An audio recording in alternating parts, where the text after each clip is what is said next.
The Spanish flu of 1918. A pandemic spread around the planet in the first quarter of the century. Not this century, however, but the last. The 1918 flu pandemic was the largest and deadliest outbreak of the disease since the bubonic plague in the 1300s. The first official reported case was in Kansas in 1918. This gives the disease its proper name, the 1918 influenza pandemic. A much more common name, however, is the Spanish flu. The name Spanish flu is an unfair name. Spain lost around 250,000 people to the 1918 influenza. This is less than half as many as the USA and fewer than Afghanistan, Mexico, Russia, Italy, and Japan. On top of that, India lost somewhere above 18 million people and China between 4 and 9 million. The big difference in reported losses was due to Spain being neutral during World War I. Because of this, they weren't shy about publishing accurate data. Spain was the first country to publicly disclose that the pandemic was real, and other countries underreported or lied about numbers for years. This might strike some as familiar. During the COVID-19 pandemic, several national and local governments around the world tried to downplay the severity of COVID for political gain. But what is influenza? Influenza, known as the flu, is very similar to COVID-19 in many ways.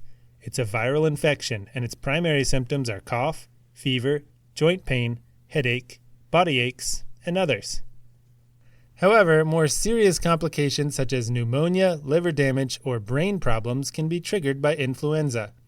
It spreads through the air and can survive in the water. Soap, changes in pH, and heat can destroy the influenza virus. The most dangerous part of influenza, however, is how variable it is. The influenza virus has several subtypes, and each of these mutates constantly. This makes it hard for the immune system to detect and fight new forms of the virus. It also means the specific symptoms of infections can change. In the 1918 influenza pandemic, the strain of influenza was particularly deadly for young, healthy people. This resulted in a lot of excess deaths compared to other strains. The 1918 influenza pandemic was made much worse by World War I. The war resulted in overcrowded barracks, troops stuffed in ships, and people crowding in shelters. Additionally, it spread wide and far as governments deployed troops around the world. A lack of accurate reporting and proactive measures certainly didn't help.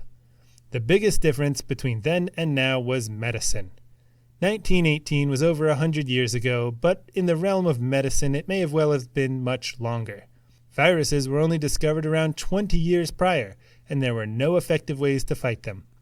There were no antiviral medications.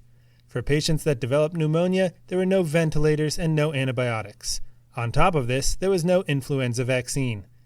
The Spanish flu of 1918 helped refocus medical attention around pandemics, particularly influenza.